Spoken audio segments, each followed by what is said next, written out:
So hello guys, welcome back. एक बार आपका फिर से यूट्यूब पे स्वागत है।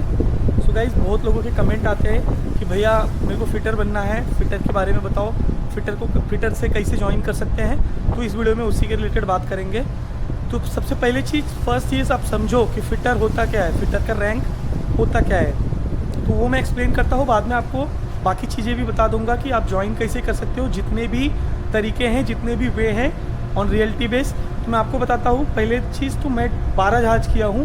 12 जहाज़ में कम से कम मेरे को मान के चलो 20 फिटर साथ में सेल किए हुए।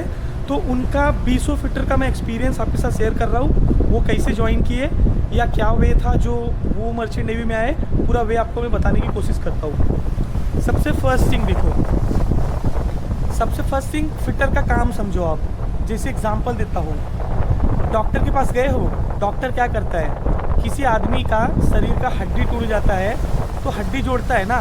वैसे ही समझो, ये देख रहे हो, ये पाइप या कोई भी चीज़ जहाज का पकड़ लो, ये पाइप ही पकड़ लो, ये पाइप टूट गया है तो इसको जो जोड़ने का काम करता है ना, वो फिटर। मतलब इतना इम्पोर्टेंट है, आप समझ लो। तो जहाज पे फिटर का कितना इम्पोर्टेंसी है, आप उसको तो मतलब समझ में आ गया रहेगा।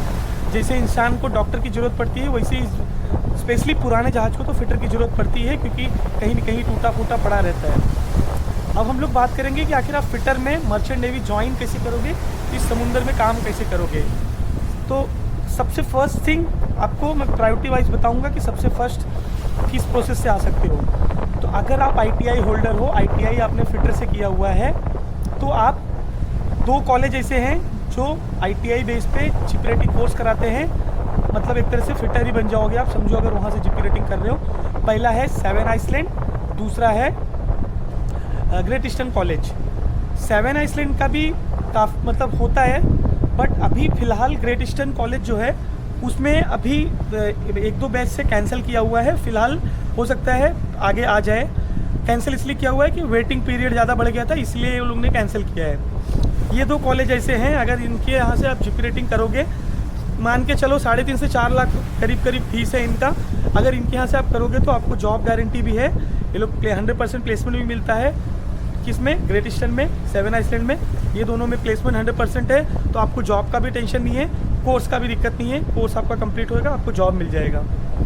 अब रही बात दूसरा प्रोसेस, अब आपके पास ITI नहीं है, फिर भी आपको फिटर बनना है तो एक और प्रोसेस है, वो मैं आपको समझाता हूँ। आप कोई भी नॉर्मल कॉलेज से जीपी रेटिंग कोर्स करो। नॉर्मल कॉलेज मतलब DGCP अप्रूव जितने भी कॉलेज हैं, वहाँ से आप जीपी रेटिंग कोर्स करो। 6 महीने का कोर्स कंप्लीट होएगा। कोर्स कंप्लीट करने के बाद आपको फिटर का कोर्स करना पड़ेगा। फिटर का कोर्स होता है कहाँ पे? एक जैसे मुंबई में बहुत फेमस कॉलेज है डॉन बॉस्को, वहाँ पे बहुत अच्छा फिटर का कोर्स होता है। मतलब देखा जाए तो मार्केट में नाम उनका है, तो इसलिए मैं बता रहा हूँ डॉन बॉस्को। फ़िलहाल बनारस, वाराणसी में भी एक कॉलेज खुल रखा है, जो उधर से भी कर सकते हो फिटर का कोर्स। मतलब जीपी रेटिंग कर लिए, फिटर का कोर्स कर लिए, आपको एक सर्टिफाई मतलब DGCP अप्रूव एजेंट ढूंढना पड़ेगा। एजेंट के बाद आप प्लेसमेंट ले सकते हो। अब तीसरा ऑप्शन आ गया, तीसरा और सबसे इम्पॉर्टेंट ऑप्शन।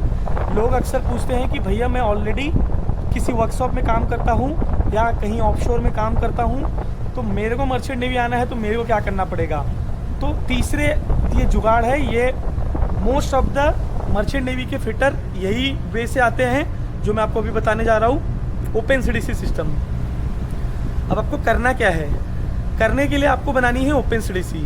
OpenCDC का कॉस्ट आएगा, अगर आप देखो, आप खुद से बना सकते हो।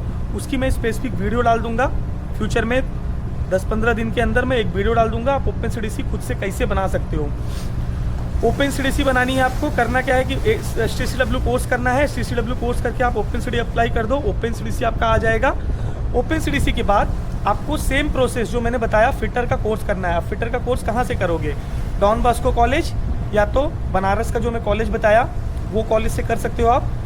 वो 2 कॉलेज से कर लोगे, फिर भी आपको एजेंट की ज़रूरत पड़ेगी। आई एम फ्रैंक, आपको झूठ नहीं बोलना है, एजेंट की ज़रूरत पड़ती है। विदाउट एजेंट कुछ नहीं होने वाला है।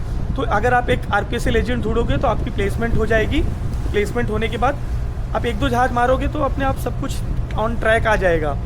अब रही बात, अब मोस्टली लोगों को क्वेश्चन रहता है कि आखिर फिटर की सैलरी कितनी रहेगी और रैंक वाइज प्रमोशन किस बेस पे होएगा। तो फर्स्ट थिंग देखो, आप कोई भी फिटर से आप ज्वाइन करोगे, ठीक है, जैसे अगर आप जीपी रेटिंग करने के बाद ज्वाइन कर रहा है, हो सकता है आपको वाइपर में, ऑयलर में, पहले कुछ साल वाइपर में सेल करना पड़े, ऑयलर में सेल करना पड़े, इसके बाद फिटर बनाएं। बट अगर आप ओपन सीडीसी के थ्रू आ रहा है, आपके पास एक्सपीरियंस ऑलरेडी मतलब वर्कशॉप का या कहीं का एक्सपीरियंस है, तब आपको हो सकता है राइडिंग फिटर मिले। राइडिंग फिटर का काम क्या होता है पता है क्या? चाहे डेक हो चाहे इंजन हो, कोई मेजर मेंटेनेंस जहाज पे आया हुआ है, उस मेजर मेंटेनेंस को मतलब करने के लिए लोग मतलब कंपनियां क्या करती है, 5-6 राइडिंग फिटर भेज देती है। कुछ बड़ा काम आया हुआ है, राइडिंग फिटर गए, काम करके आए, तो एक तरह से आपका हैंड प्रैक्टिस होएगा, मतलब आपका हाथ से मतलब फ्री होएगा वो काम करके राइडिंग फिटर का। और कंपनी आपको ऑब्जर्व भी करेगी कि भाई ये बंदा मेरे राइडिंग फिटर में गया था, अच्छा काम किया है, अब इसको फिटर बना सकते हैं, तो आप फिटर बन सकते हो। अब फिटर के भी 2 रास्ते हैं, मैं आपको बताता हूँ। सबसे फर्स्ट, अगर आप फिटर में भी आओगे तो 75% चांसेस रहता है आपको डेक फिटर में लेंगे। डेक फिटर में इसलिए लेंगे क्योंकि इंजन में थोड़ा एक्सपीरियंस फिटर चाहिए। बट ये है कि अगर आप कुछ साल डेक फिटर में सेल करोगे, जैसे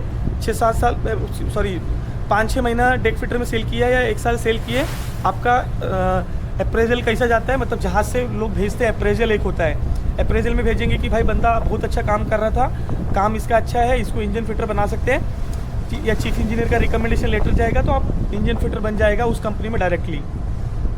राइडिंग फिटर की जो सैलरी रहती है, मान के चलो, डिपेंड करता है भाई कंपनी के ऊपर, कंपनियों की सैलरी अलग अलग है, बट एक मान के चलो $500 से $600 आपको राइडिंग फिटर में मिल जाएगा। राइडिंग फिटर के बाद एक RPFW भी होता है, जो मतलब राइडिंग फिटर अलग बोलते हैं, RPFW भी बोलते हैं कोई कोई कंपनी में, ठीक है, वो हो गया, $500-600 मिल जाएगा। इसके बाद आप फिटर में जाओगे, हो सकता है फर्स्ट टाइम आपको $1000-1200 दे, ये डिपेंड करता है कि कंपनी कौन सी है। इसके बाद मैक्सिमम सैलरी जो होती है ना फिटर की, $2,500 निकाल सकते हो भाई आराम से आप। $2,000 तो फ्यूचर में आपको मिलेगा ही मिलेगा। एक चीज़ और आपको बहुत इंपॉर्टेंट चीज़ बताता हूँ, शायद आपको नहीं मालूम रहेगा। अब जो नए जहाज आ रहे हैं ना ऑटोमेशन वाले, उसमें फिटर कम ऑयलर बहुत हो रहे हैं। तो मेरा सजेशन है कि अगर यंगस्टर मतलब यंग लोग अगर फिटर में आना चाह रहे हो, तो भाई सबसे पहले आप चिप रेटिंग करके आओ, क्योंकि बताता हूँ आपको फ्यूचर में जब जहाज जो मिलेंगे ना ऑयलर कम फिटर के मिलेंगे, तो आप अगर ऑयलर कम फिटर रहोगे तो आपकी जॉब के चांसेस ज़्यादा रहेंगे। तो जो अभी एक्सपीरियंस वाले हैं, मैं उनको लिए नहीं कह रहा हूँ, बट जो नए लोग प्लान कर रहे हो वो लोग ऐसे ही प्लान करो, जिप रेटिंग करने के बाद फिटर का कोर्स करके आप वही से आ जाओ। अगर ITI है तो फिर आप ग्रेट ईस्टर्न और 7 आइसलैंड से जिप रेटिंग कर लो। So thank you guys, hope आपको बातें मेरी समझ में आई रहेंगी और आप काफ़ी मतलब हद तक क्लियर हो गया रहेगा। सो चैनल सब्सक्राइब जरूर करना, फ्यूचर में और कोशिश करूँगा अच्छा वीडियो बनाने के लिए। Thank you so much.